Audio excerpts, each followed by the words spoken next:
Bonjour, shalom, salam alaikum. Mbo, bonjour tout particulier à nos compatriotes et auditeurs qui sont en Berma.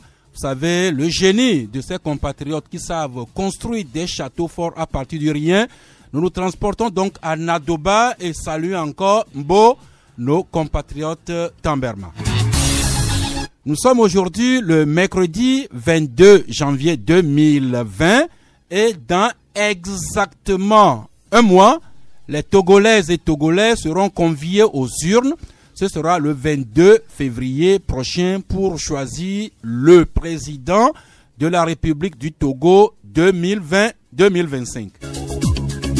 Donc, compte à rebours pour ce premier tour. Et naturellement, nous allons revenir sur les derniers développements au niveau des médias quant à ce qui concerne les préparatifs et les sorties de quelques candidats et ce que la presse continue à dévoiler comme les forces et les faiblesses de l'un et l'autre candidat. Mais comme c'est mercredi, nous allons parler santé avec la parution du magazine Santé et Éducation. Et nous allons également revenir sur la lutte enclenchée par les chefs d'État africains contre les faux médicaments, les médicaments falsifiés ou de faible teneur. Nous avons un invité de marque qui nous en parlera. Mais soyez rassurés que nous bénéficions de l'accompagnement technique du duo Victor Gbe Kokou Michel Tomega et de Kodjo Gérode Akucha. Les confrères au studio Abbas Issaka, bonjour. Bonjour Jalou, bonjour à tous les auditeurs du canal FM. Je profite de l'occasion pour présenter mes condoléances à notre ami Yamba Yamba qui vient de m'annoncer qu'il a perdu sa grand-maman maternelle. Oui, c'était le papa il y a quelques semaines. Aujourd'hui, c'est la grande-maman qui s'en est allée. Eh bien, chère mascotte, si vous nous suivez depuis Kanté, vous avez le clin d'œil amical et confraternel de Canal FM. Sylvestre Béni, bonjour. Oui, bonjour, ça c'est bonjour à toutes et à tous. La manchette est sortie aujourd'hui, vous êtes là pour commenter avec nous. Joachim Loko, bonjour. Bonjour Sass, bonjour aux fidèles auditeurs auditrices de Canal FM. Oui, je constate bien que quand un journaliste se marie, il devient plus beau. La preuve en est aujourd'hui pour Sylvestre Béni et Joachim Loko. Avis donné à tous les journalistes de se marier. Gadia Tchonadji, vous l'êtes déjà. Ah, bien sûr. Bonjour. Bonjour, bonjour à tous les auditeurs, auditrices de Canal FM. Merci beaucoup. J'ai annoncé que aujourd'hui nous allons revenir sur les articles de santé et éducation.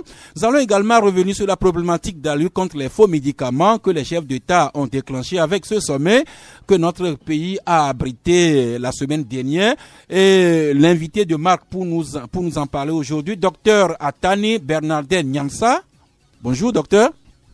Bonjour monsieur Sass. Eh bien, vous êtes pharmacien, inspecteur, directeur de la pharmacie, du médicament et des laboratoires, l'une des voies les plus autorisées pour nous parler de ce problème. J'espère bien. Merci docteur pour votre disponibilité. Remercie également notre confrère et ami Franck Missité, directeur de cabinet au ministère de la Communication, par le biais duquel j'ai pu trouver le docteur Nyansa. Comme quoi, il faut toujours remercier celui qui vous aide à aller de l'avant. Eh bien, c'est une tradition que nous respectons. Pensée du jour. Celui qui ne sait pas lire les signes du temps tombera avec le temps. Celui qui ne sait pas lire les signes du temps tombera avec le temps. Et c'est un certain Mikhail Gorbatchev qui l'a écrit pour notre méditation. Il en sait quelque chose.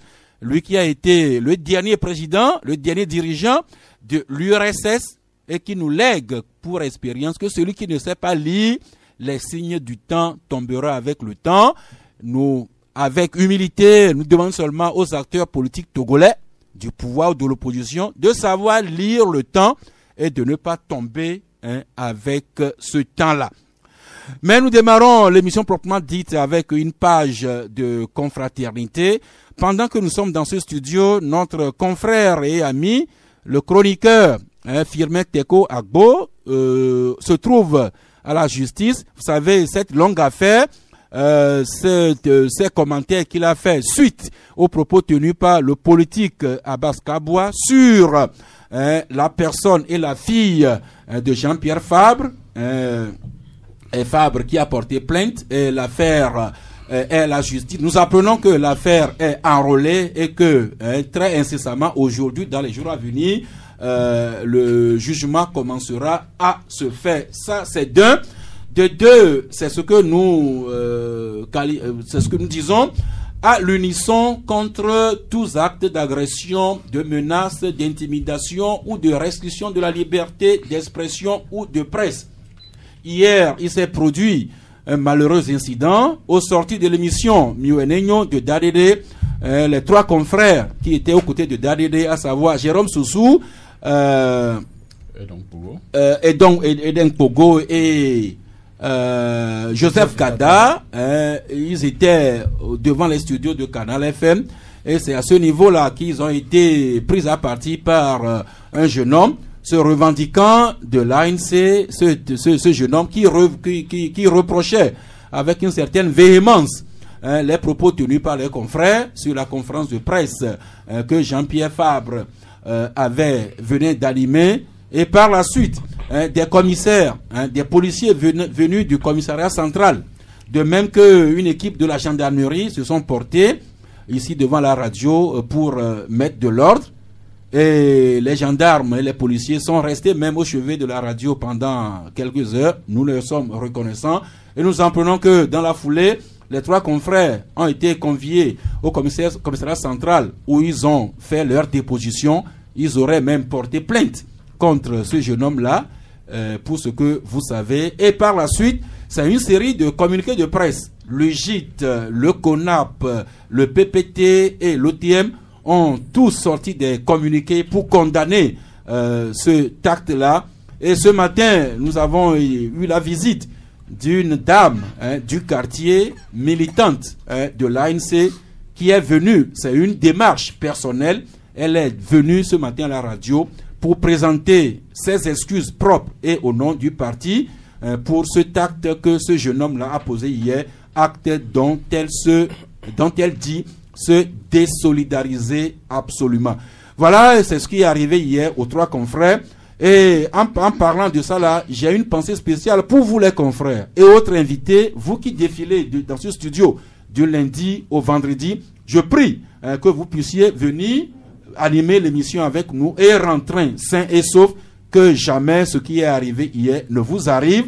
Mais comme ça nous touche la presse, un petit mot en une minute, Sylvestre Béni.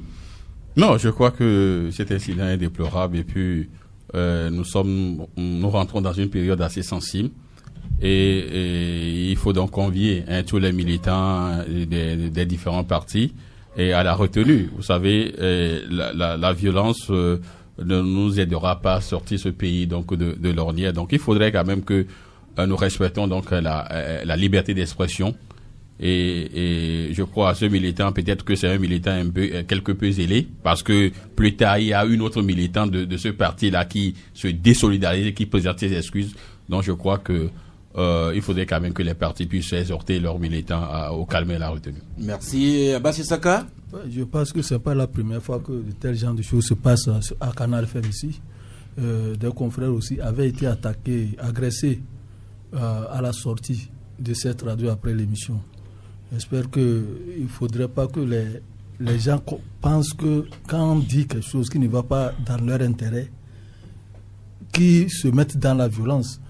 La démocratie, c'est comme ça. C'est des idées contradictoires. Chacun dit ce qu'il pense. Et si tu n'es pas d'accord, c'est la confrontation d'idées, non confrontation des muscles. Donc, je pense qu'au niveau des partis politiques, il faudrait qu'ils sensibilisent également leurs militants. Que la sensibilisation soit menée au niveau des partis politiques. Que quand les gens font des émissions, on ne les attrape pas et ils relèvent certaines choses qui ne vont pas Si ça ne va pas, il faut corriger. Si ça va, on peut continuer. Merci. Joachim Loco. Non, mais je pense quand même que c'est regrettable cet incident qui est arrivé hier à nos 3 confrères, que les militants des partis politiques souffrent que qu'on les critique, critiquer les critiques constructives des journalistes, ça fait avancer le pays. Il va falloir que dans les officines des partis politiques, on forme, on sensibilise beaucoup plus les militants pour que ces actes de vandalisme cessent. Merci pour vos commentaires. Gadia Chunyadi, même si vous ne parlez que santé, vous avez besoin d'être en sécurité pour co-animer avec nous. Non, mais tout à fait. Il y a de cela quelques années, Santé et Éducation a été victime de cela. C'est que nous n'avons pas porté ça haut. On était sortis avec Basile Mignake, le directeur général, et puis 2 individus étaient venus nous agresser. Donc, on a tout fait pour... Nous aussi, on a essayé de lutter, et puis bon, ça s'est terminé. Je pense que c'est des actes regrettables, les confrères ont déjà dit. Il faut que les gens comprennent qu'on ne peut pas avoir la même opinion sur un événement, sur un fait. Donc, soyons tolérants. Voilà. Voilà, le terme est trouvé, soyons tolérants. Nous sommes dans une partie de contradiction d'idées et pas de muscles.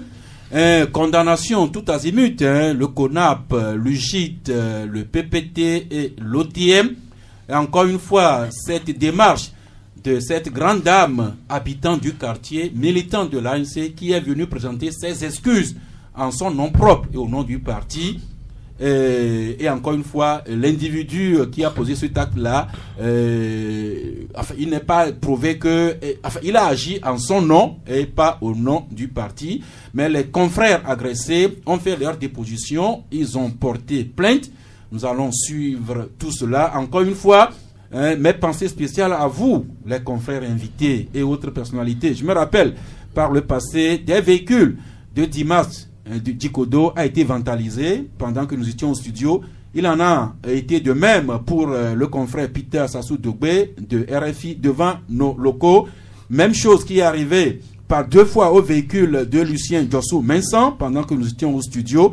Et même des invités. La dernière fois, Dr Gilbert Cholegnanou, nous étions en émission quand son véhicule a été vandalisé, des objets emportés, son ordinateur emporté. Je vous en prie, soyez tolérants avec nos invités. Ils investissent de leur énergie, de leur temps, de leur connaissance pour venir animer avec nous. Faisons en sorte qu'ils viennent faire l'émission avec nous et qu'ils rentrent en paix. C'est comme ça que prospérera la démocratie dans notre pays. Docteur Nyansa, rebonjour. Bonjour. Eh bien, vous êtes pharmacien vous-même. Vous avez la direction des pharmacies et laboratoires ici du Togo. Et vous êtes à nos côtés pour nous faire mieux comprendre cette guerre que les chefs d'État d'Afrique, Faure Gnassingbé en tête, ont déclenché contre les faux médicaments. Revue de presse rapidement avec le confrère Golf Info qui écrit « Initiative de Lomé. L'Afrique se lève contre le trafic de faux médicaments ». Canal D, paru hier, écrivait déjà hier sommet de Lomé sur la falsification des médicaments. Faure Gnassingbé et ses pairs partent en guerre contre le phénomène. La dépêche parue aujourd'hui écrit sommet sur les faux médicaments. Les chefs d'État adoptent l'acte de Lomé. Togo Réveil, paru lundi, écrivait déjà sommet de Lomé sur le trafic des faux médicaments. Un call for action signé par les chefs d'État et de gouvernement. Et pour sa part, l'alternative écrit, lui, lutte contre les faux médicaments, les raisons d'un projet mort-né. Docteur Nyansa, ce n'est que quelques journaux que j'ai pris au hasard. C'est pour vous dire que depuis lundi, les journaux titrent abondamment sur le sommet que les chefs d'État ont tenu sur le phénomène. Alors, vous qui êtes technicien en pharmacie, vous qui êtes pharmacien, directeur des pharmacies et laboratoires, comment appréciez-vous ces quelques titres de journaux consacrés au phénomène? Très bien. Je vous remercie pour cette occasion que vous me donnez de parler des faux médicaments. Alors, je voudrais dire que je n'ai pas d'appréciation particulière par rapport à ce type journaux parce que je ne les ai pas lus, je suis désolé. Mais je trouve très bien que les journaux s'intéressent à ce phénomène parce que l'une des mesures pour lutter justement contre les faux médicaments, et cette mesure n'est pas souvent utilisée, c'est la communication. Donc je me tiens à votre disposition ce matin pour vous donner les explications aux réponses que vous allez nous poser et pour mieux comprendre le phénomène et certainement continuer la collaboration parce que je crois que puisque c'est un engagement qui a été pris par les chefs d'État, on le dit très bien, c'est le premier engagement pris par des chefs d'État africains. Les autres fois, les initiatives avaient été prises par d'autres organismes, que ce soit par l'OMS, que ce soit par la Fondation Chirac, mais aujourd'hui, ce sont les chefs d'État africains qui ont pris l'initiative. Donc, nous passons sensiblement à une volonté politique, à un engagement politique qui va être certainement dans les semaines et les mois à venir, être mis sur la table pour que justement toutes les parties prenantes pour d'abord criminaliser le phénomène, mais il ne s'agit pas seulement de criminaliser, parce que il faut aussi que les gens aient accès à de bons médicaments. Et j'espère que durant ce temps que nous passerons ensemble, nous allons parler de tous ces aspects. C'est un engagement pris solennellement par 3 chefs d'État, mais un ensemble de 7 pays. L'acte signé à Lomé avec cette exhortation de Faure Gnassingbé, ce que l'initiative embrasse et embrase toute l'Afrique, pourquoi pas les Nations Unies. Alors quel sens faut-il donner à l'acte signé par les pays ici à Lomé et les engagements qu'ils ont pris? Dr Nyansa. Alors, le premier sens, c'est que, vous l'avez bien vu sur les types, il faut criminaliser le trafic des faux médicaments. Alors, les faux médicaments, je vais profiter pour expliquer le concept. C'est peut-être un concept pour mettre tout ce qui n'est pas bon comme médicament. Mais au fait, ça a une signification. On parle plus généralement de produits médicaux de qualité inférieure et falsifiés. Vous voyez que habilement, le terme contrefait n'est pas dans cette définition. Parce que ça concerne un autre concept et il est plus compliqué. Ça amène vraiment des choses, j'allais dire des aspects qu'on ne maîtrise pas toujours, mais sur lesquels on peut revenir. Alors, quand on parle de faux médicaments, de médicaments de qualité inférieure et falsifiés, le terme falsifié, c'est l'envie de nuire. Ça va au pénal.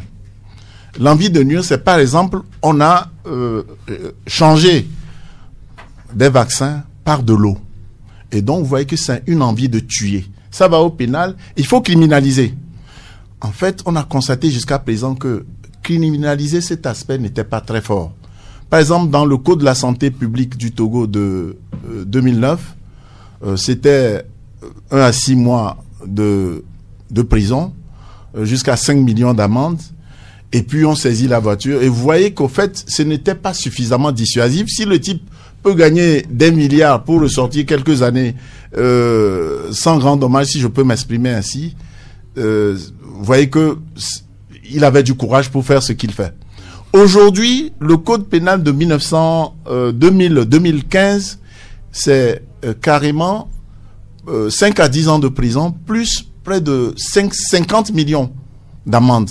Vous voyez que c'est un peu plus haut. Mais on pense que ce n'est pas toujours suffisamment. Parce qu'en vérité, les chiffres sont là. On nous l'a expliqué. Les chiffres ont été rebattus. Vous vous rendez compte que lorsque vous falsifiez de la drogue, ce n'est pas autant que lorsque vous faites le commerce de la drogue, ce n'est pas autant que lorsque vous falsifiez des médicaments.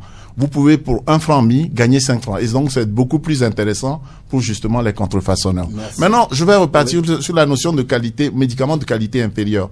C'est exprès qu'on l'a ajouté. Le médicament de qualité inférieure peut être un médicament qui a été sorti de ton contexte. Il n'est plus dans le circuit. Et donc, par exemple, nous savons bien que l'humidité, la température et la chaleur peuvent dénaturer un médicament.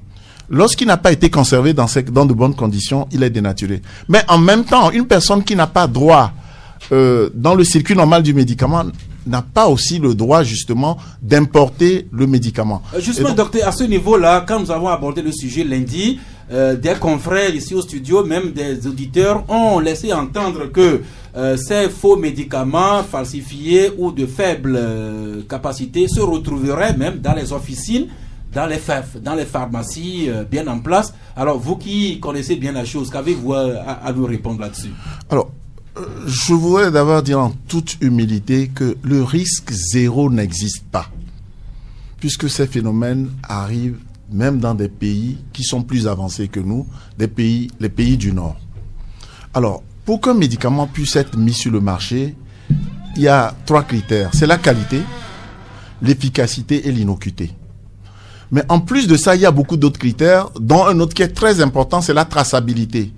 C'est-à-dire qu'à tout moment, lorsqu'il y a un accident ou risque d'avoir un accident, on doit pouvoir identifier où est-ce que le médicament est et le retirer. C'est pourquoi la meilleure façon de sécuriser le médicament, puisqu'il n'y a pas de risque zéro, c'est qu'il soit dans le circuit licite. Et donc, si c'était dans une pharmacie, je viens de définir le médicament de qualité inférieure, parce que ça peut être aussi, s'il vous plaît, le fabricant qui fait une erreur et qui vous le signale. Il vous dit, j'ai des lots de tel à tel, il y a un défaut de fabrication, retirez-le. Mais si c'est au marché ou chez la femme qui est au bord de la rue, comment faisons-nous?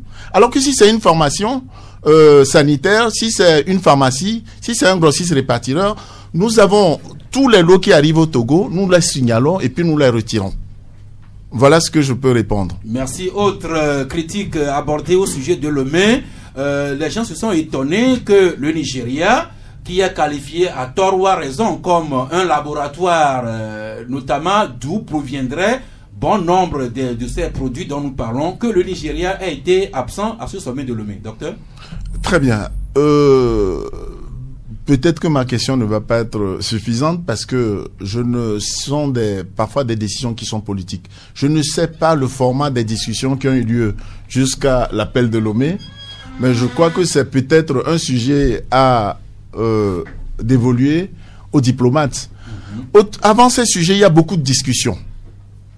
Et donc, si le Nigeria n'est pas là aujourd'hui, nous allons tout simplement espérer, nous allons prendre le côté positif et dire que nous allons continuer les discussions pour que dans les semaines à venir, puisque le format est ouvert à tous les pays, pour que nous puissions aller vers le Nigeria et vers tous les autres pays africains qui ne sont pas arrivés, pour dire, il vaut mieux que nous travaillions ensemble, parce que effectivement, si le Nigeria n'est pas avec nous, sans stigmatiser, il y a des problèmes, parce que effectivement, c'est un grand acteur.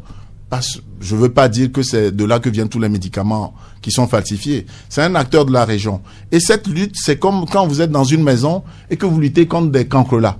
S'il y a une chambre dans laquelle vous ne faites pas le ménage, forcément, les cancrelats repartent de là, réinvestissent toutes les autres chambres. Mais il est important que le Nigeria soit avec nous dans les années, dans les semaines à venir. Merci. Autre écho que nous percevons, pour combattre le faux, il faut que le vrai soit disponible un peu partout et en quantité. Alors, est-ce que l'État togolais ou bien vous, les officines privées, est-ce que vous prenez les dispositions pour couvrir tout le territoire en pharmacie où on trouvera les bons produits et à des prix à la taille des ménages des Togolais? Voilà comment ça se passe au Togo dans le domaine du médicament. C'est une chaîne. Mais au sommet de la chaîne, il y a ce qu'on appelle une autorisation de mise sur le marché. Votre confrère ici sait ce que c'est. Ça s'appelle une AMM. Et cette autorisation de mise sur le marché est signée par le ministre de la Santé. Alors, comment ça se passe dans la réalité? Le laboratoire dépose un dossier de médicaments qui est composé de 5 modules. Les 5 modules sont passés en revue par des experts. Et ça n'est pas des experts de la direction de la pharmacie, du médicament et des laboratoires. C'est des experts privés qui viennent de l'université, qui viennent d'autres horizons, qui regardent le dossier et qui vont donner leur avis sur la qualité du médicament. Cet avis est transmis à une commission nationale d'enregistrement des médicaments. Cette commission est composée de professeurs togolais aguerris qui sont multidisciplinaires, qui viennent de beaucoup de disciplines, qui regardent et qui disent, bon, nous validons l'avis de l'expert ou bien nous l'infirmons. Lorsque ça c'est validé, évidemment, le ministre a quitus pour signer l'autorisation de mise sur le marché. Maintenant, le médicament est mis sur le marché. Et quand il va être mis sur le marché, les seuls autorisés à importer, ce sont les grossistes répartiteurs. Ce sont les distributeurs, mais ils ont besoin de cette autorisation de mise sur le marché avant de commander. Alors, pour la mise à disposition dans toutes les structures. Évidemment, la politique pharmaceutique nationale, ainsi que le plan national de développement sanitaire dit que la priorité du gouvernement togolais, c'est de mettre à disposition des médicaments de qualité, mais disponibles géographiquement aussi. C'est pourquoi, justement, l'État a créé un outil, la centrale d'achat des médicaments essentiels et génériques, qui est chargée, justement, d'approvisionner les formations sanitaires. Que nous appelons communément la CAMEC. La CAMEC, exactement, dans les lieux les plus reculés, à un prix abordable. Parce que le générique, justement, c'est la politique du générique, justement, c'est pour faire des appels d'offres et avoir accès à des médicaments de qualité. Merci docteur, mais comme nous sommes pressés par le temps, nous suspendons le dialogue entre vous et moi ici, mais vous ne partez pas. À partir de 12h, nous allons ouvrir les antennes et peut-être que les auditeurs vous adresseront des questions peut-être plus intelligentes ou plus pertinentes que ce que moi j'essaie de faire. J'en suis honoré. Merci, mais nous continuons avec la santé. Gadiel Tonyadi, rebonjour. Rebonjour, Sas. Votre journal qui continue dans la rubrique nutritionniste. Alors, 3 articles que je trouve moins intéressants. À la page 2, vous nous recommandez des fruits et des légumes qui peuvent nous aider à combattre le risque de mortalité cardiovasculaire. Oui, vous savez, c'est une répétition, c'est la pédagogie. Aujourd'hui, la mauvaise alimentation tue. On l'a dit la dernière fois que c'est la mauvaise alimentation qui tue le plus dans le monde. Donc, les fruits et légumes, c'est la recommandation de l'OMS, 5 portions de fruits et légumes par jour. Et quand on arrive à le faire, les substances qui sont tirées de la consommation des fruits et des légumes protègent le cœur, protègent les artères, protègent un certain nombre d'organes qui composent le système cardiovasculaire. Est-ce que vous voyez? Donc, c'est une redite, c'est encore un cours pour nous tous. Consommons les fruits et les légumes. Je pense que nos marchés qui sont à Lomé et dans toutes les localités du Togo, on peut quand même trouver des fruits et des légumes de plusieurs espèces à consommer. C'est pour la santé. Merci. La répétition, c'est la meilleure des pédagogies, comme le disent les enseignants. Et bien, Santé Éducation qui nous rappelle, qui nous recommande de manger plus de fruits et de légumes, et diminuer par voie de conséquence nos consommations de viande, de poisson et de produits laitiers. Ce n'est pas de la contre-publicité pour ces secteurs d'activité, c'est pour une meilleure santé de notre cœur et de nos artères. Toujours aliments à recommander, notamment pour ceux qui travaillent beaucoup avec leur tête, au point qu'ils perdent les cheveux comme Sylvestre Béni et Joachim Loco. Les aliments bons pour la santé du cerveau. Mais le cerveau, on en a besoin pour réfléchir, pour agir. Le cerveau, la tour de contrôle de l'organisme, donc un organe qui a besoin de s'alimenter. C'est un organe qui consomme de l'énergie et quand on mange bien, l'organisme synthétise cette énergie pour le cerveau. Donc, aujourd'hui, nous avons fait cet article pour nous dire que quand on parle très souvent de l'insomnie qui a envahi notre société aujourd'hui. Beaucoup sont des gens qui ne dorment pas suffisamment, pas les 7 heures, les 8 heures de temps par jour. Donc, ce qu'il faut faire pour compenser, c'est de bien manger. Manger ce qu'il faut pour nourrir le cerveau. Et c'est ça le message principal au travers de cet article. Merci. Préférez les glucides complexes, associer les fibres et les protéines, miser sur le magnésium, manger beaucoup d'aliments qui contiennent les vitamines B et oméga 3 et puis trouver le temps de se détendre. Gadiel. De se détendre, de se reposer, c'est très important pour le cerveau. Le sommeil, prendre du temps, s'éloigner du travail, parce que des fois le travail nous suit jusqu'à la maison à des heures tardives. Si on maintient ce rythme pendant plusieurs jours, pendant plusieurs années, il peut arriver à la catastrophe sur notre santé. Donc le repos, c'est important pour le cerveau et pour tout l'organisme. Non seulement le travail, mais les soucis. D'hier à aujourd'hui, moi j'ai dormi à peine 3 heures de temps. Mais ne pensez pas que j'ai fait autre chose. Nous continuons à la page 5 avec la saison. Je suis porteur de ce rhume depuis la semaine dernière. Alors, si je souffre de rhume, comme beaucoup d'autres ici autour de nous, est-ce que nous pouvons faire du sport, Gadiel Tonyadi? La question est posée et je pense que très souvent le rhume, qu'est-ce qui se passe quand ça vient? Réellement, quand on a le rhume, c'est la fatigue. Hein. On est très fatigué, hein, puisque c'est une maladie virale. Donc, on est très fatigué, le corps est abattu. Est-ce que on peut faire le sport par rapport à cela? Je pense qu'il faut voir un spécialiste. Il faut voir un spécialiste qui va recommander quel genre d'activité physique et sportive faire. C'est possible de faire une activité sportive ou bien physique pendant qu'on souffre du rhume, mais il faut que cela soit attesté, cela soit prescrit par un spécialiste. Comme ça, cela contribue réellement au traitement de ce rhume. Voilà ces 3 articles que nous privilégions. Bien sûr, il y en a beaucoup d'autres, hein, notamment les huiles essentielles d'eucalyptus que vous nous recommandez, les vitamines indispensables pour la santé et la longévité selon les âges, et beaucoup d'autres articles intéressants. Tout ça, c'est à consulter dans Santé Éducation au prix de 500 francs dans les kiosques et en pharmacie. Donc, voilà. 500 francs CFA, ou bien, c'est le langage que certains comprennent mieux, le prix d'une bouteille de Pils. Grand modèle. D'accord. Merci beaucoup. C'est pour la bonne humeur. Quand je citais les gens qui travaillent avec leur tête et qui perdent leurs cheveux, j'ai en face de moi un prototype, Docteur Nyansa, qui n'a pratiquement plus de cheveux sur la tête. Docteur, vous avez suivi les titres, les articles et les commentaires de Santé Éducation sur ce que nous devons manger, nous et vous qui travaillez beaucoup avec votre tête. Je crois que l'article est assez bien fouillé. Je crois aussi que je vais me procurer un exemplaire pour aussi... on n'a jamais fini de s'instruire, même si on est dans le domaine. Pour vous payer de votre disponibilité, je m'engage à vous offrir un exemplaire. Merci. La prochaine fois, vous allez payer ça à 500 francs CFA. Ce sera votre façon de soutenir la presse. Merci. Eh bien, Joachim Loko, Sylvestre Béni, Abbas Issaka, nous abordons à présent la page socio-politique. Et ce qui engage les Togolais pour le moment, c'est les élections présidentielles dont le premier tour est fixé au 22 février prochain, juste dans un mois. Et comme nous le faisons le point au jour le jour, eh bien, nous l'avons appris sur les médias publics que le comité de suivi mis en place par le gouvernement s'est réuni hier.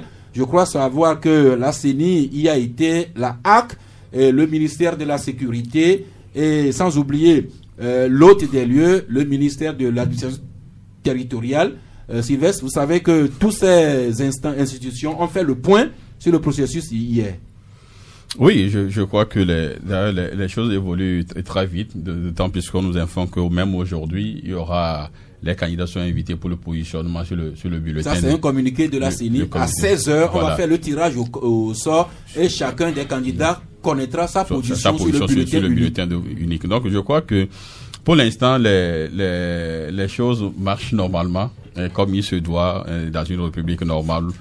Et, sauf que, bon, peut-être on reviendra dans les détails, du moins c'est les revendications des uns et des autres, surtout avec la sortie de la NCI hier. Je crois qu'on reviendra tout au long de ce débat pour analyser. Bon, mais dans l'ensemble, si on prend la chose de manière globale, on peut dire que pour l'instant, les choses évoluent comme cela se doit. Eh bien, hier, le ministère de la Sécurité a fait le point sur les mesures pour sécuriser tout le processus électoral.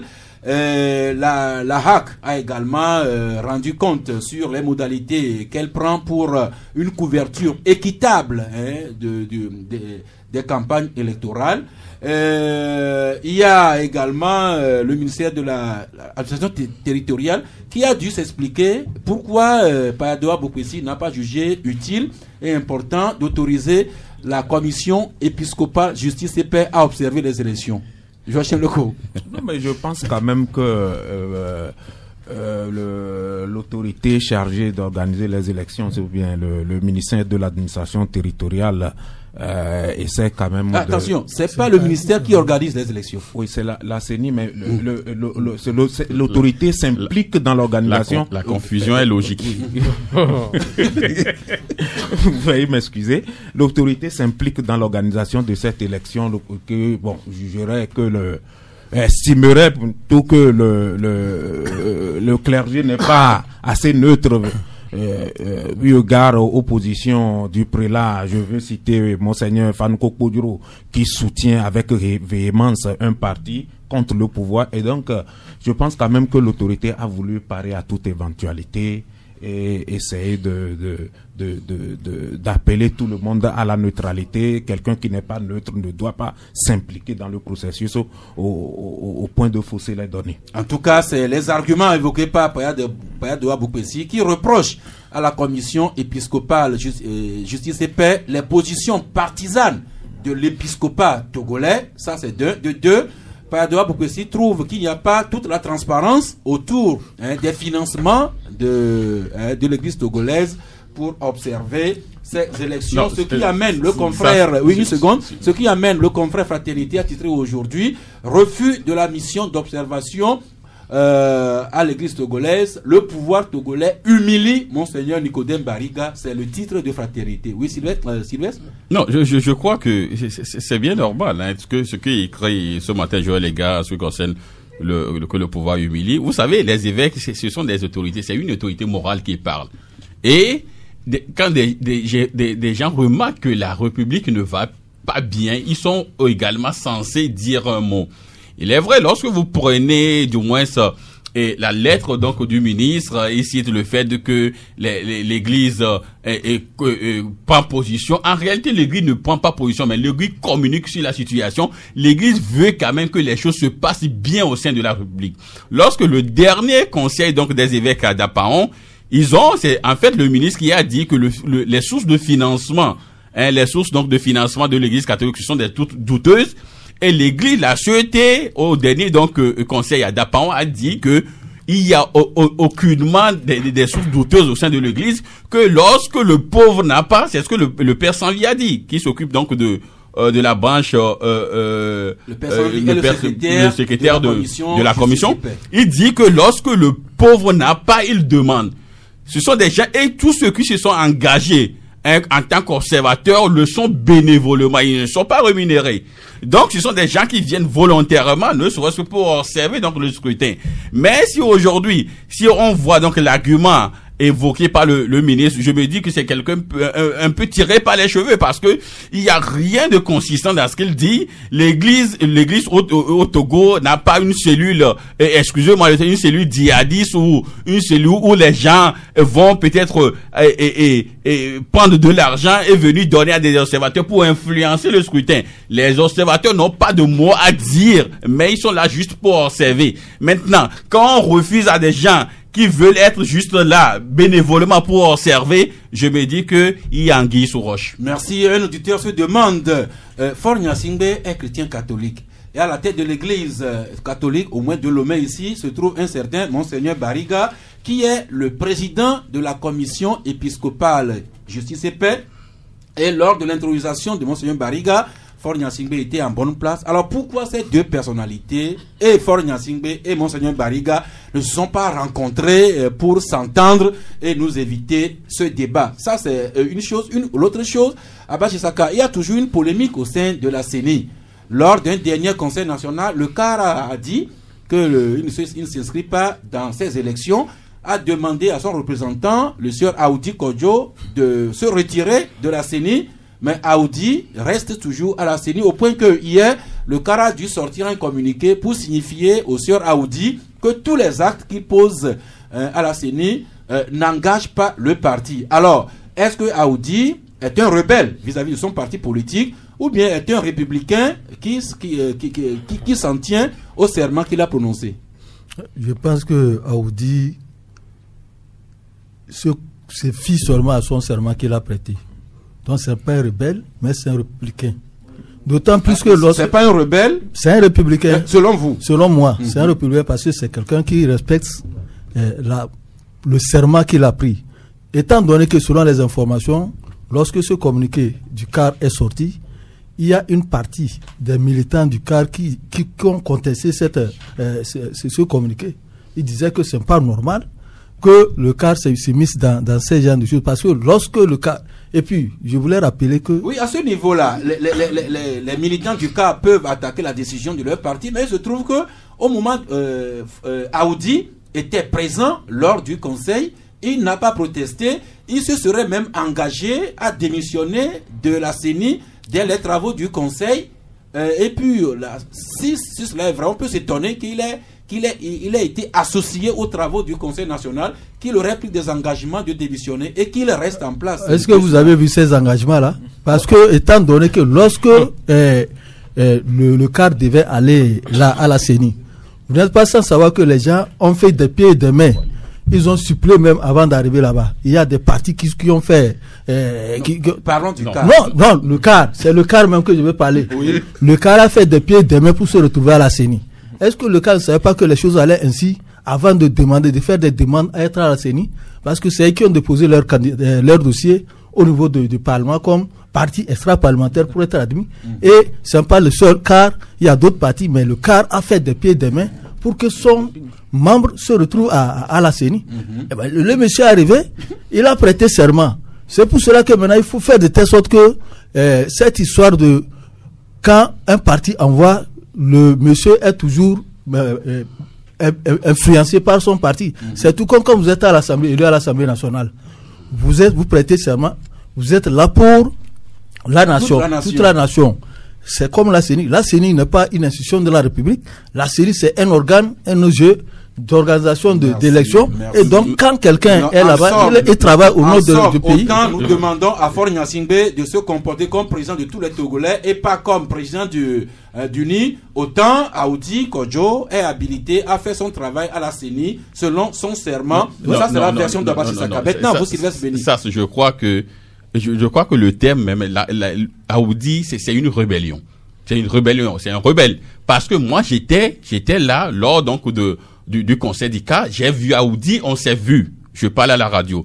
Il était là, bien présent. Et Aoudi vous écoute?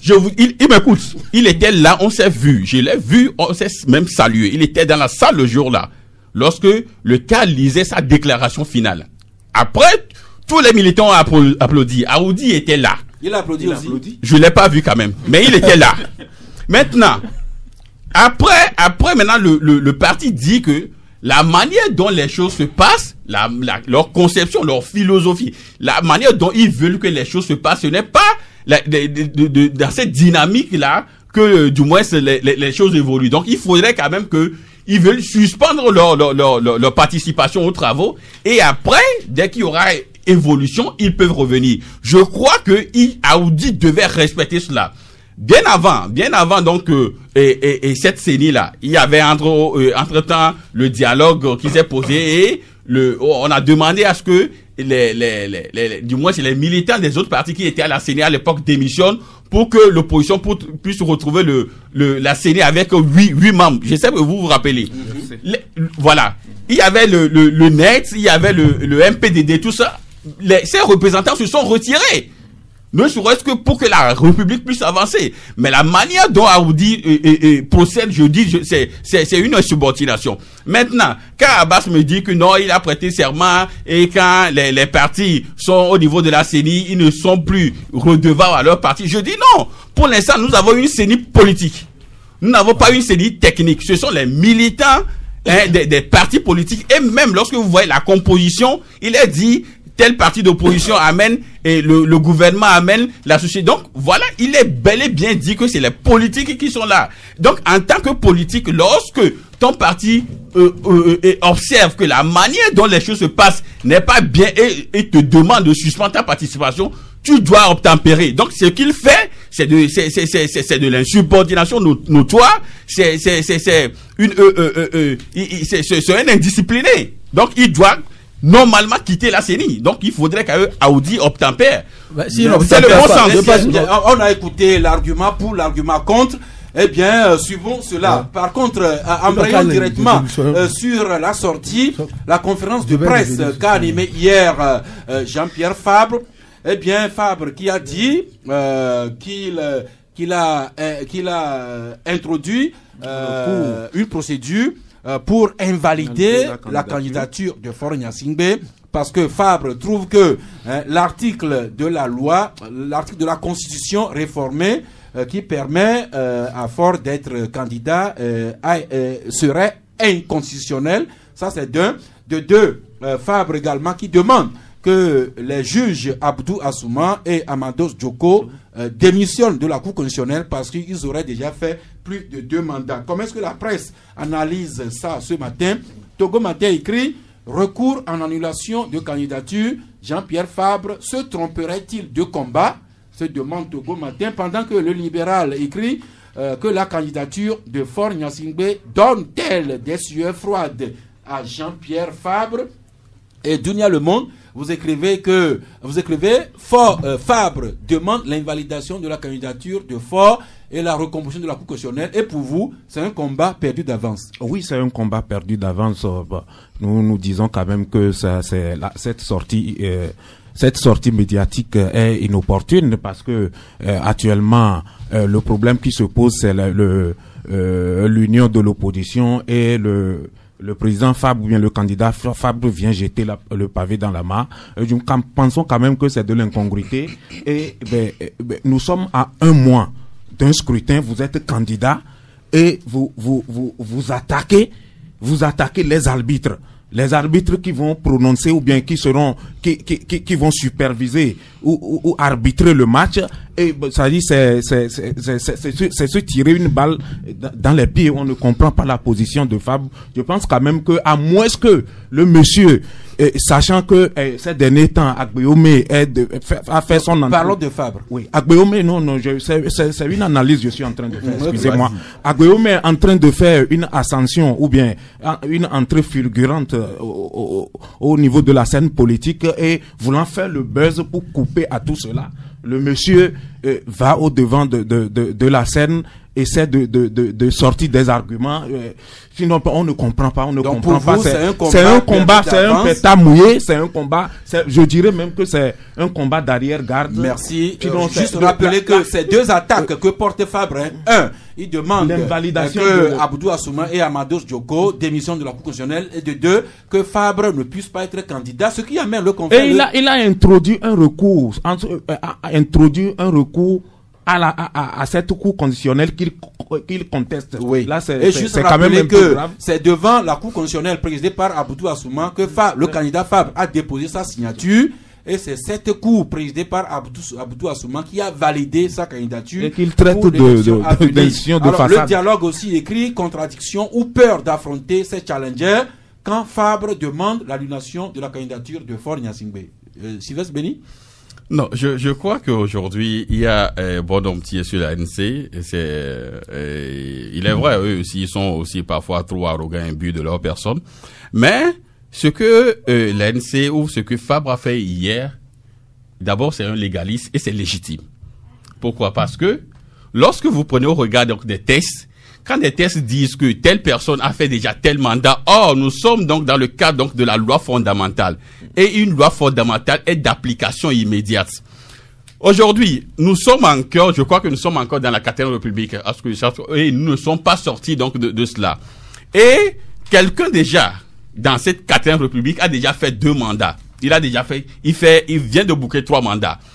Or, l'article 59 dit que nul ne doit faire... 59 de la Constitution. De la Constitution, je dis. Nul ne doit faire plus de 2 mandats. Or, il s'avérait que quelqu'un a déjà fait plus de 2, il a fait 3, il veut faire 4. Or, nous sommes encore dans la 4e République.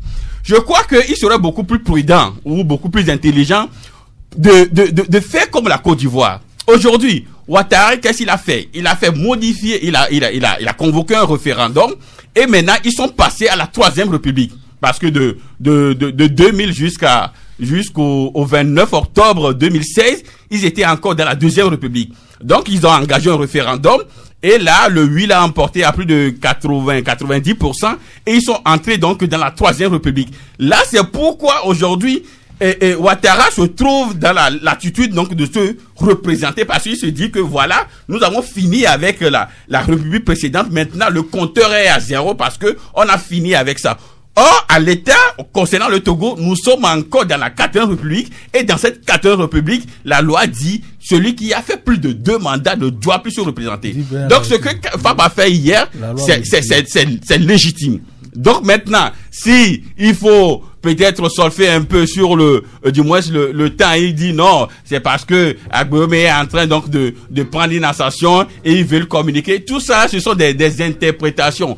des uns et des autres, parce que en réalité les gens sont sortis, ils ont dit ce qu'ils ont à dire. Maintenant, si on trouve peut-être le timing et tout ça, et on veut faire de la politique, ça je peux vous concéder cela. Mais ce que les gens ont fait hier, c'est légal et c'est légitime. Merci. Si nous étions dans une république normale, je crois que les gens doivent réfléchir beaucoup plus. Merci. Donc ces deux démarches engagées par Fabre hier pour Sylvestre Béni sont tout à la fois légales et légitimes. Merci. Oui, Abba Jizaka, oui. Okay, allez-y. Il a développé ses argumentaires et je ne pense pas que il voulait protéger quelque chose, parce que quand il parle de 4e République, tout ce qu'il faut protéger ici, c'est la légalité. Je protège la légalité, la légalité ou quoi que ce soit, parce que il y a eu des modifications qui ont fait qu'aujourd'hui le mandat est limité à 2. Et que ce qui se passait dans ce que nous connaissons, on demande dans l'article 59, c'est déjà passé. Aujourd'hui, c'est une autre loi qu'on a prise. Mais dans une même république. Et dans une même république. Mais il faut respecter cette loi, parce que la loi a été votée par l'Assemblée nationale. La loi est votée. Alors finalement, vous deux vous accordez à ce qu'on respecte la loi, et justement toutes les parties revendiquent cette loi pour des positions maintenant qui sont... Et c'est là, je vais dire, lorsqu'on on fait des requêtes, on dépose des requêtes chez quelqu'un devant qui on a déposé sa candidature, on a déposé ça, qui a validé ta candidature aujourd'hui pour aller aux élections. Pourquoi vous allez demander, lorsque vous voulez déposer cette candidature, avant le dépôt de vos candidatures, il fallait sortir pour demander que non, vous n'êtes pas légal, nous n'allons pas déposer notre candidature, notre dossier à votre niveau. Ça ne peut pas contester. Monsieur, je parle. Ils ont toujours contesté Ils ont contesté quand? Oui. Après une conférence de presse. Depuis la Cour est-ce qu'ils ont déposé une requête? Ils ont déposé une requête. De démissionner. Ils ont déposé une requête. C'est ce que je demande. C'est aujourd'hui qu'on a déposé une requête pour demander la démission de chez celui qui on a déposé une candidature. Vous avez déposé le dossier, donc qui a validé ta candidature. C'est pas normal. Attention à vos cordes vocales, hein. Il y a l'armatan. D'ailleurs, même lorsque tu trouves normal que quelqu'un fasse plus de 20 ans dans une institution, c'est normal. On ne fait pas ça pour propriété privée. Maintenant, est-ce que pourquoi on n'avait pas contesté ça? Pourquoi on n'avait pas contesté son choix, sa désignation? Parce que c'est des corps qui choisissent. Et le corps de la magistrature a choisi. Qui contestait depuis? Qui contestait? S'il vous plaît. Mais il contestait, il a déposé une requête. Merci. Voilà même si des journalistes ne s'entendent pas sur le sujet, qu'en serait-il dans les officines politiques? Continuons plutôt avec le profil des candidats tels que les journaux écrivent ce matin. Alors, la lanterne qui écrit 2 mots qui réduisent la chance du candidat du parti au pouvoir, Faure Gnassingbé. Et pour la lanterne, l'impunité dont jouit une bande de millégaux et la répression militaire disproportionnée contre les populations. Pour la lanterne, cela peut jouer contre le candidat du parti au pouvoir. Autre critique que formule la dépêche contre le candidat de UNI: à chaque scrutin présidentiel, Faure sort de son bunker. En temps normal, on ne le voit pas, on ne l'entend pas, mais en temps de campagne, Faure court monts et vallées. Et j'ai lu quelque part, Joachim Loko, vous annoncez Faure Gnassingbé à Tchamba demain. Ce sera pour? Non, Faure à Tchamba pour aller rencontrer les producteurs agricoles de la région centrale. Producteurs agricoles ou bien militants? Bon, producteurs agricoles, c'est ce qui est... C'est ce que nos sources officiellement, nous disent. C'est les producteurs agricoles que Faure va rencontrer demain. C'est ce que nos sources nous disent. Eh bien, la réalité nous dira demain si Faure Gnassingbé va effectivement rencontrer les producteurs agricoles ou bien. Et en principe, les producteurs agricoles font partie de la population. Oui, mais en principe, parce que nous sommes en pré-campagne, c'est pas exclu. Le problème, c'est que, en principe, un producteur agricole ne devrait pas s'habiller aux couleurs d'un parti politique. Nous verrons ce qu'il en sera demain. Non, mais il peut s'afficher.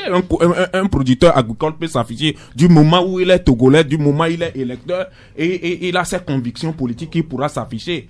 Et bon, si il a des penchants pour Faure Gnassingbé, tant mieux. Merci. Maintenant, continuons avec les autres candidats de l'opposition. Et la dépêche qui écrit, s'il vous plaît, votre attention, la dépêche qui écrit à la page 3, Le groupe Causa Espoir soutient le candidat Agbeyomi. Ça, c'est ce que la dépêche écrit. Le groupe Causa Espoir soutient le candidat Agbeyomi. D'autre part, toujours la dépêche qui écrit François Akila Essoboko fait allégeance à la dynamique de Monseigneur Kodjo, dont la tête de liste est Agbeyomi Kodjo.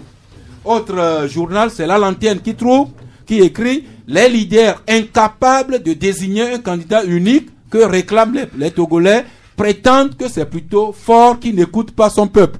Alors, entre Faure et les opposants, vous verrez qui écoute ou bien qui n'écoute pas le peuple. Autre article de La Lanterne, la démobilisation de la base, la non-possession de la carte d'électeur par la plupart de ses militants, l'affaire des 30 millions de francs CFA, voilà également les vieux démons qui pourraient rattraper l'opposition. Le Messager, pour sa part, écrit présidentielle du 22 février, la fuite en avant du candidat Agbeyomi Kodjo.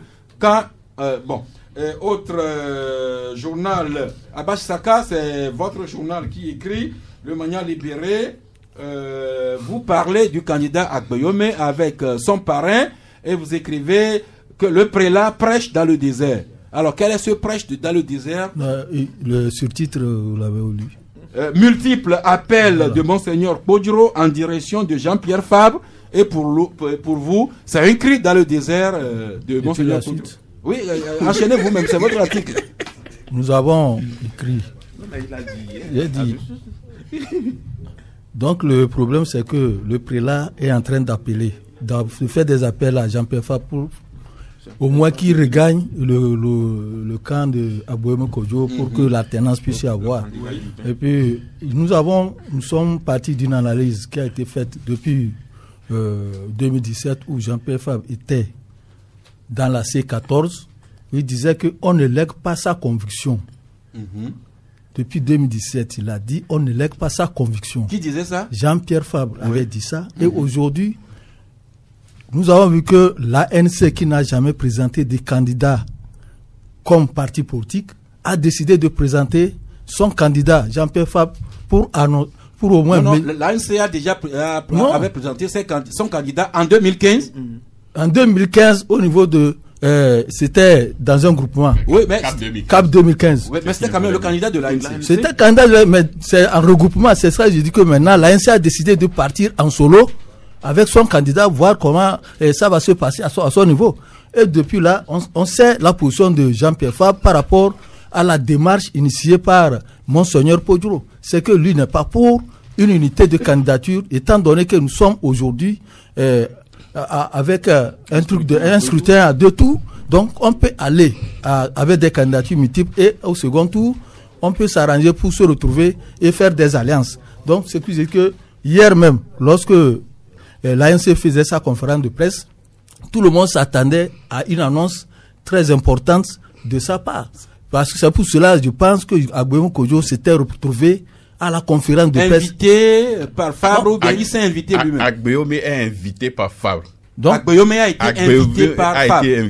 Ce qui voulait que ça voulait donner ça donnait une importance à cette conférence de presse où on s'attendait à une annonce très importante. On s'attendait ou bien vous vous attendiez? Nous.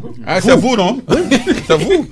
Toi, tu ne t'y attendais pas. Non, moi, donc, on s'attendait à une annonce importante, étant donné que tout le monde le prélat était en train de faire des appels à Jean-Pierre Fabre. Et c'est ça, j'ai dit que aujourd'hui, le prélat, par rapport à la position de Jean-Pierre Fabre et de l'ANC, il prêche dans le désert. Juste rappeler que, avant même l'annonce du nom de Agbeyomi, Monseigneur Kodjo s'était transformé en pèlerin auprès des acteurs politiques. Il n'a pas été écouté et récemment, Agbeyomi même a sorti une déclaration appelant les 6 autres candidats de l'opposition à se rallier à lui. Mais il faudra attendre pour cela. Et là-dessus, Fraternité qui écrit aujourd'hui, l'opposition et l'alternance en 2020, le candidat unique et les candidats businessmen de l'opposition. Le même Fraternité qui écrit, le plan d'effritement des voix de l'opposition en marche. Autre candidat dont la presse parle très peu et que vous sortez un peu de son silence, c'est Kwessan. Dr Crescent de Santé du Peuple vous a accordé un entretien. Donc voici un extrait. Dès qu'on peut fédérer les énergies, il n'y a pas de raison qu'on ne s'y aligne pas. En français facile, Sylvestre Béni. En français facile, c'est que ça se donne encore du temps si les choses évoluent. Vous savez, au début, il avait souhaité à ce que on ait une candidature ou une personnalité apolitique pour en faire un candidat unique. En fait, c'est ce qu'il défendait. Mais chemin faisant, je crois que il a beaucoup évolué dans sa conviction. Il dit que même si on trouverait un candidat politique, mais s'il arrive à fédérer quand même les énergies, et il disait que à l'époque, il citait les 6 partis les plus représentatifs au sein de l'opposition. Il nous a dit qu'il a même donné des noms à Monseigneur Kpodjo quand il a raconté. Mais il dit que, à défaut, si on peut en trouver 5, il est encore prêt donc à se rallier. Mais bon, chemin faisant, il a constaté que ce n'est pas le cas. C'est ce qui a justifié sa candidature. Mais l'homme se donne encore, il se dit que jusqu'au 6 février prochain, c'est-à-dire date de l'ouverture de la campagne, la loi l'autorise. Et il peut encore retirer sa candidature jusqu'à l'ouverture donc de la campagne. Donc il dit que jusqu'à ce temps, si les choses évoluent et que le candidat est désigné de Monseigneur Kpodjo, il dit depuis là il n'a pas encore discuté avec lui, pris contact avec lui, ils ne se sont pas échangés. Si jusque là, si les choses évoluent, il peut quand même se désister en faveur de. Merci Agboyome Kpodjo qui récolte quelques ralliements. Le parti le nie. Et d'autres partis qui se sont alliés à lui. Agboyome est en train de mettre une équipe de campagne où il ratisse un peu partout. Mais vous prenez acte de ces ralliements, mais la manchette trouve qu'il y a toujours des questionnements qui demeurent autour d'Agboyome Kpodjo. Oui, c'est ce que nous avons quand même écrit ce matin. Au-delà des ralliements, il y a quand même quelques questionnements. Parce que vous savez, depuis l'initiative, vous verrez qu'il y a quand même des ralliements, le MJS, la CDPA, le Togo Autrement, Gamessou, tout ça. Il y a quand même toute une panoplie. Togo Autrement? Togo Autrement de Fulbert Atisso. Donc, il y a quand même toute une panoplie, une série donc de candidats, d'ex-candidats, tout ça qui se rallient. Et ils viennent avec engagement et disponibilité. Mais nous nous sommes demandé, est-ce que c'est suffisant pour la conquête du pouvoir? Parce que nous estimons que l'argent étant le nerf de la guerre, pour conquérir le pouvoir des mains donc d'un système que nous connaissons, ce n'est pas quand même ceux qui sont dans la pitance de tous les jours. À propos du nerf de la guerre, est-ce que Monseigneur Kpodjo a fait les comptes de la collecte qu'il avait lancée pour son candidat? Est-ce que c'est fini pour vous faire les comptes? Non, c'est pour savoir. Non, il fera les comptes au moment opportun. De ce qu'il aura récolté. Espérons. Merci, toujours. Non, j'ai pas fini. Oh, il est temps pour les auditeurs, c'est pourquoi j'étais un peu pressé. Et donc, allez-y. Allons-y donc avec ce dernier article de votre journal. Quand vous écrivez « L'Étau se resserre contre les fraudeurs », oui, c'est important parce que vous avez vu ce qui s'est passé le 28 avril 2015 ici au Togo où le président de la CENI, Tafa Tabiou, est monté donc sur le podium, il voulait proclamer les résultats et il est rejoint tout de suite par son vice-président Francis Pedro Amouzou qui voulait lui arracher les feuilles. Il lui a dit, président, qu'est-ce que tu fais ici? Parce que il estimait qu'à l'époque, le décompte n'est pas encore fini, mais le président vient déjà pour proclamer les résultats. Et en 2010, rapidement, vous avez vu ce qui s'est passé également au César, au Togo César, au moment où le candidat de l'UFC à l'époque c'était Jean-Pierre Fabre et les siens et se recoupaient, c'était de leur QG, ils compilaient les résultats, mais le régime a envoyé quand même des forces armées pour aller ramasser tout le matériel. C'est la gendarmerie. Ben, là, c'est des forces armées, n'est-ce pas? Juste cette précision. Ah bon, tu estimais que c'est ça, donc allons-y. Alors donc, et que ils ont ramassé le matériel. Donc aujourd'hui, le candidat désigné, c'est-à-dire le candidat de l'initiative Kpodjo, et voyant cela, donc nous dans les confidences, on nous dit qu'aujourd'hui, il y aura donc un centre de compilation des résultats en dehors de nos territoires, c'est-à-dire dans des pays voisins donc du Togo. Et dans une interview, il a dit qu'ils auront même les résultats avant minuit.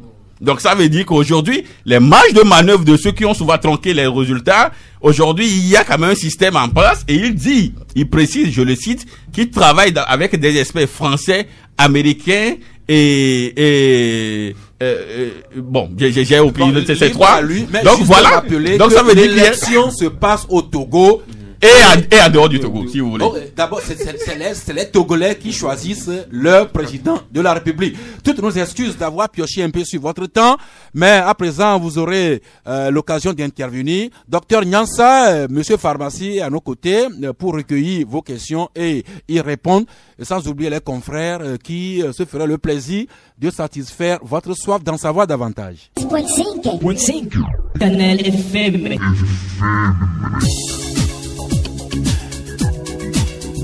Eh bien, c'est parti. Nous avons juste 14 minutes. Le premier auditeur en ligne, déjà, député Agbo, bonjour. Bonjour, Sas. Oui. Je voudrais intervenir dans ce débat parce que notre parti est interpellé et surtout par l'intervention du grand journaliste Abbas Issaka, grand et éminent journaliste Issaka qui disait tout à l'heure que le CAR a fait des pieds et des mains pour avoir un représentant à la CENI. Oui.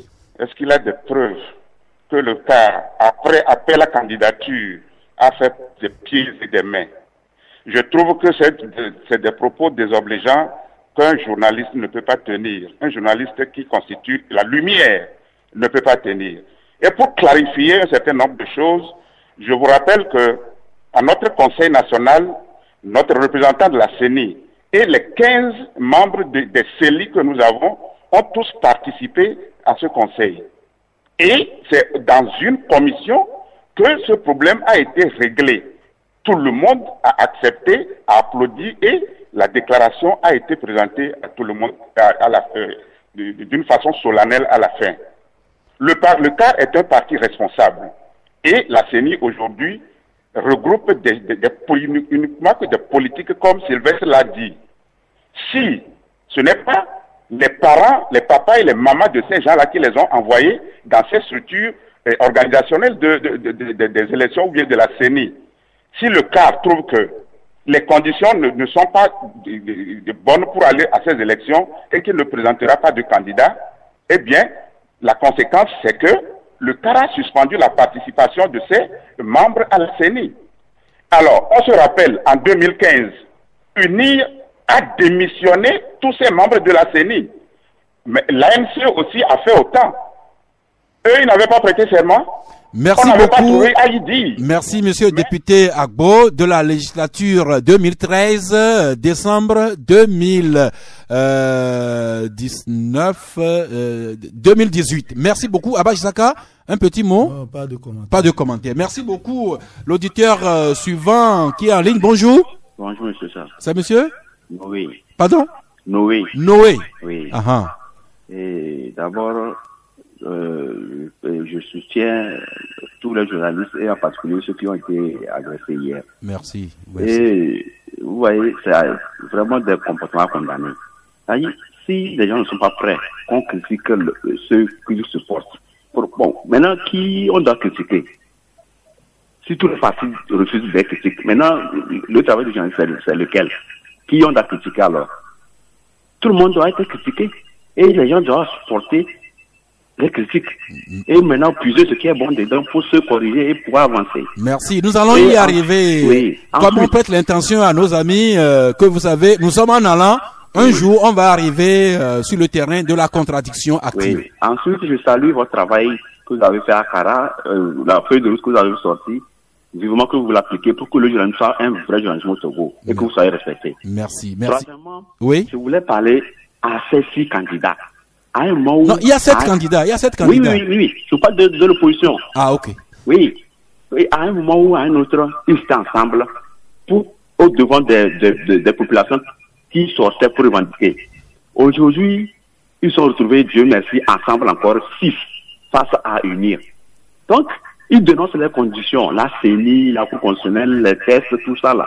Et moi, je suis persuadé que même s'ils hésitent et ils présentent un seul devant UNIR, ils vont perdre. Donc, la solution est laquelle? Et c'est une occasion qui se présente à eux, qui doivent saisir et pouvoir exploiter à bon escient, pour ne pas faire comme dans CSC, dans C14. Ici, ils peuvent se retirer les 6 et laisser le candidat de UNIR seul. S'ils sont d'accord d'aller aux élections dans ces conditions, merci Noé, vous êtes bien prolifique. Merci de nous enrichir par vos commentaires. Mais juste vous rappeler que nous sommes dans un mode de scrutin à 2 tours. pour la libre expression, il serait quand même bien qu'on fasse l'expérience d'un deuxième tour, pourquoi pas. L'auditeur suivant, bonjour. Bonjour, monsieur. Ça? Oui, c'est monsieur Akondo. Monsieur Akondo. Oui. Oui, vous êtes en ligne. Merci. C'est pour condamner ce qui est arrivé à vos confrères qui sont atteints par certains individus. Parce que vous parlez, qui les a envoyés? Il dit qu'il a agi à son nom. Quel est son nom? Par quel nom? Il n'est pas envoyé, il est venu agir comme ça. Il a été envoyé par quelqu'un. Donc il faut condamner ça. Nous le condamnons avec véhémence. Mais ce n'est pas fini. Parce que ce n'est pas la première fois. C'est comme je vous ai écouté, ce n'est pas la première fois. Les voitures de Lucien Josué, Dimas Kodo, c'est vous qui avez dit. Ils ont fait ça ce n'est pas la première fois. Parce qu'ils envoient les gens, ils font des dégâts. Après, ils viennent s'excuser. C'est comme ça, une personne est venue s'excuser. Ce n'est pas fini, ce n'est pas bien. Merci, cher ami Akondo. Vous savez, c'est les péripéties d'un voyage en famille. Je vais vous expliquer. Lorsque tu veux épouser une fille et tu vas dans sa maison, tu la courtoies. Tu n'as même pas encore épousé la fille là. Tu la courtoies, mais tu la courtises. Tu es en train de la courtiser. Tu veux l'épouser quoi. Oui. Lorsque tu ne l'as pas encore épousée, tu commences par tabasser ses enfants. Est-ce que tu penses que la fille va vous accepter? Des fois, il arrive que l'amour est plus fort que toutes ces considérations. Merci l'ami Akondo. Ceux qui ne comprennent pas ça, tu veux être président de la République. Tu envoies les gens agresser tes enfants. C'est un chemin. Nous sommes en allant, comme on l'a appris en terminale, philosopher, c'est se mettre en route. Faire la démocratie, c'est un parcours. Nous y arriverons sûrement. Yao Dagoué, bonjour. Oui, bonjour, monsieur Sassa. Oui. Bon, on va aller très vite. Je vais intervenir sur la démarche de monsieur Fabre. Oui. Ça m'inspire deux réflexions, deux observations. D'abord, la première, je voudrais dire que, dans le domaine juridique, un justiciable peut saisir une juridiction et demander la récusation d'un juge. Oui. Et on peut bien imaginer que si les arguments évoqués passent, on peut changer ce juge afin que la juridiction reconstituée puisse se prononcer réellement sur sa requête. De ce point de vue, la démarche de M. Fabre n'est pas vraiment problématique, comme j'ai cru le percevoir à travers les réactions de certains journalistes sur le plateau. La deuxième réflexion que cela m'inspire, c'est que cette démarche a le mérite de refléter un peu l'imbroglio juridique dans lequel l'État togolais se retrouve aujourd'hui. Et cela présage à peu près les attitudes ou les actions qui peuvent mener à la sortie de ces élections. Déjà, on peut se poser la question, si M. Fabre ne gagne pas ces élections, est-ce qu'il va accepter les résultats qui seront proclamés par cette Cour constitutionnelle si jamais elle n'est pas reconfigurée comme il l'entend? Ensuite, si M. Fabre est déclaré vainqueur, quelle sera la réaction de l'autre parti? Est-ce que le parti ne pourra pas utiliser les arguments développés par M. Fabre aujourd'hui pour contester ensuite les résultats? Voilà à peu près le mérite de cette démarche. Ce qui veut dire qu'aujourd'hui, effectivement, nous nous sommes retrouvés dans une situation qui est très difficile et qui peut augurer, qui peut présager de mauvaises choses pour notre République. Merci. Laissons la Cour constitutionnelle se prononcer sur le recours de Fabre et nous verrons la suite ensemble. Jérémy, bonjour. Oui, bonjour, monsieur Sass. Oui. Oui, comment est-ce que vous allez? Comme vous nous entendez. Ok. Oui, j'aimerais intervenir par rapport à la politique, pour dire que M. Jean-Pierre Fabre, vraiment, ce que les journalistes ont dit hier, et ça leur a coûté des menaces, là, ils ont raison, parce que c'est de la pure comédie. Si on va demander que Faure ne soit pas président de la République ou bien ne soit pas candidat, ce n'est pas aujourd'hui qu'il faut le demander. M. Sass, vous vous souvenez qu'en 2015, tous les signes, quand même, sont en défaveur, quand même, de l'opposition pour gagner une élection. On a dit faut que tout le monde arrête, tous les opposants, que personne ne se présente, qu'on laisse M. Faure seul se présente et gagne son élection. Mais il a tout fait pour se présenter, juste pour l'accompagner. Et il est dans son rôle, c'est ce qu'il fait cette année, parce qu'il sait que lui seul, mais M. Podro a déjà désigné un candidat. Tout le monde est derrière lui, il faut qu'il s'aligne. Mais ce qu'il fait là, il déconne, ce n'est pas bien, ce n'est pas de la politique.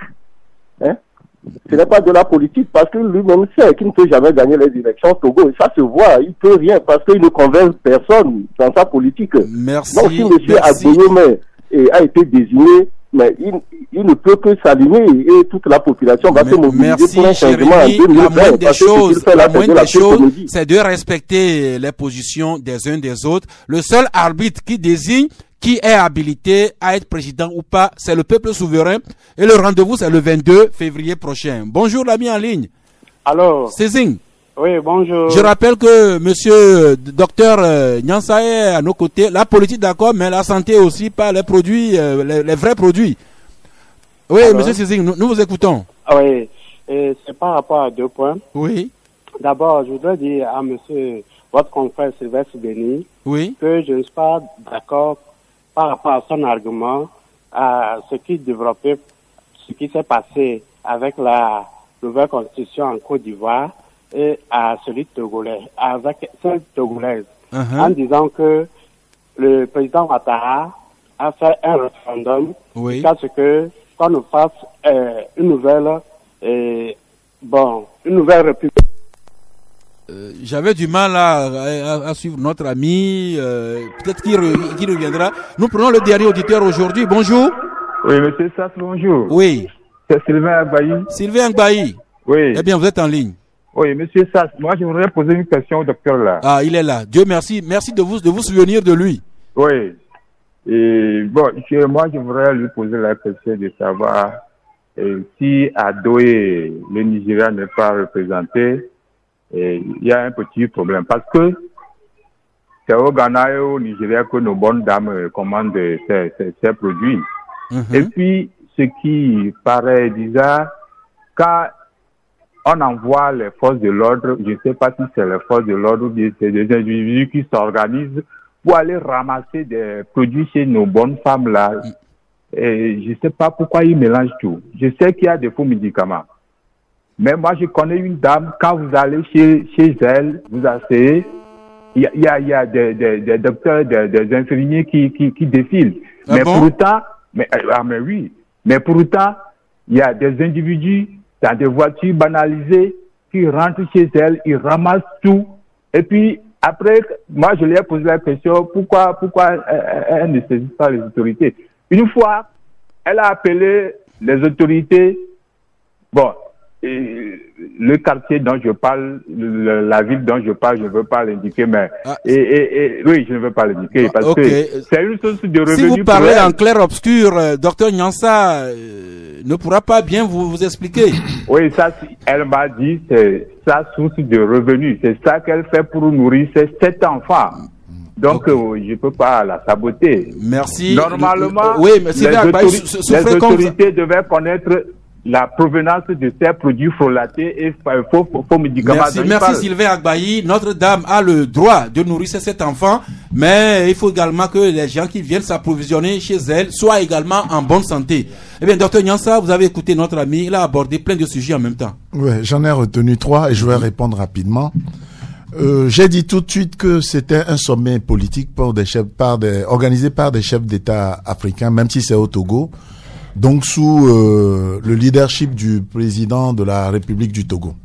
Alors, si le Nigeria n'était pas là, je veux dire, aujourd'hui, on ne peut pas en faire vraiment un problème, puisqu'on a dit que le format de ces rencontres est ouvert à tous ceux qui ne sont pas venus à Lomé, qui aimeraient y adhérer. Donc, on va rester optimiste et continuer à faire le plaidoyer sur j'allais dire,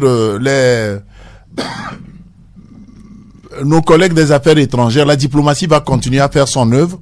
Et puis, on va voir si le Nigeria et les autres pays qui n'étaient pas à Lomé vont adhérer. On ne sait pas ce que ça va donner. Mais on n'oblige personne non plus. Mais je suis convaincu que, certainement, que tous ces pays vont adhérer tôt ou tard. La deuxième chose, c'est effectivement, c'est de bonnes questions, hein. La dame chez laquelle on ramasse, je voudrais vous proposer, chaque fois que ces dames ont aussi affaire à des gens qui viennent ramasser les médicaments, elles peuvent demander l'ordre de mission. Mais quel est le mandat qui vous permet de venir prendre les médicaments chez moi? Parce que quand ça se fait, il y a toujours un mandat. Que ce soit la police, la gendarmerie, il y a un mandat. On peut le leur photocopier pour dire c'est tel qui a ordonné ou c'est sous l'égide de telle direction. En tout cas, il y a un mandat pour faire ce genre de ramassage. Donc, elle demande où elle peut se faire assister. Voilà. Maintenant, j'allais quand même dire quelque chose. On ne peut pas vendre des médicaments si on n'a pas l'autorisation. Même si par erreur vous dites qu'il y a des infirmiers, ça c'est encore plus dangereux que du personnel de santé. Et notre ami a dit qu'il connaîtrait des médecins, des infirmiers, même des pharmaciens qui iraient s'approvisionner auprès de ça. Voilà, exactement. C'est extrêmement dangereux pour nous tous. C'est bien que vous-même, déjà, vous puissiez dénoncer cet état, même si elle nourrit ses enfants avec, c'est bien aussi qu'elle ne puisse pas intoxiquer tous les autres à cause des enfants qu'elle nourrit. Merci. La troisième chose, c'est la provenance. C'est compliqué. En principe, il faut se méfier de toute provenance d'un produit qu'on ne connaît pas. Et c'est en ça que je parlais tout de suite de la traçabilité des produits. Tant qu'ils sont tracés, on peut remonter. Mais s'ils ne sont pas tracés, autant s'en méfier, même s'ils viennent de pays supposés être des pays où les médicaments sont fiables. Merci pour cet effort de concilier le pharmacien et le protocole d'État que vous n'êtes pas, Dr Nyansa. À tous les amoureux, à l'occasion de la Saint-Valentin, Air Côte d'Ivoire vous offre l'opportunité de vous évader avec votre moitié à moitié prix. Du 16 janvier au 14 février 2020, pour l'achat d'un billet en classe affaires ou économique, sur l'ensemble du réseau régional et domestique, bénéficiez d'une remise exceptionnelle de 50% sur votre second billet. Alors, qu'attendez-vous pour vous laisser séduire? Plus d'informations sur www.aircotedivoire.com ou dans l'agence de voyage la plus proche. 93.5 Canal FM. Merci. Nous arrivons au terme de cet exercice. Encore une fois, notre gratitude à vous, confrères invités au studio, également à celles et ceux qui nous écoutent et qui interviennent. C'est ensemble, nous y arriverons, nous avons espoir et foi. Alors, dernier acte du club de la presse de ce jour, carton de fin d'émission, en bas, Sissaka. Le micro.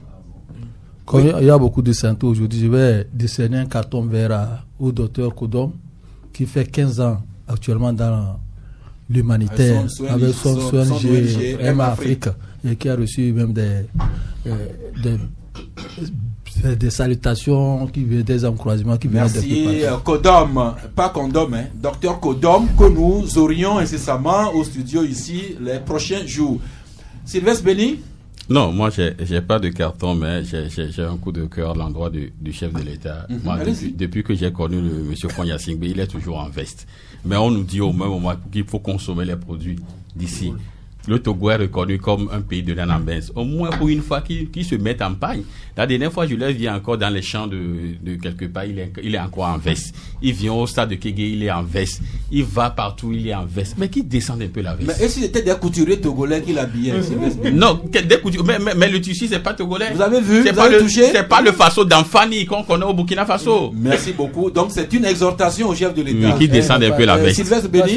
Non, mais Joachim Loko. Plutôt Joachim Loko. Non, mais moi je n'ai pas de carton, mais je voudrais lancer un cri d'alarme par rapport à la route Sogo-Sido qui va de l'échangeur de motocross jusqu'à Sogo. Contournement. Bon, du contournement. Il s'est fait que c'est une route qui n'est pas éclairée.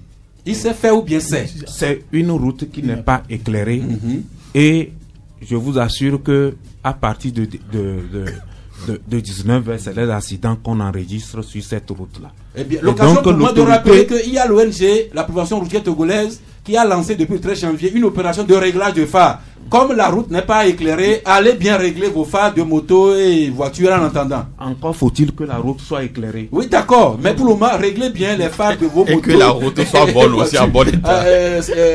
Gadiel Chenadji. Oui, ben, je fais un carton vert à l'INAM qui a animé une conférence hier. Les prémices de l'assurance maladie chez les journalistes. Donc, un carton vert à cette institution. Merci. Des contacts préliminaires entre l'INAM et les journalistes. Vivement qu'on en arrive très rapidement à l'assurance maladie. Nous sommes en allant. L'âge passe, nos cheveux partent, nous vieillissons.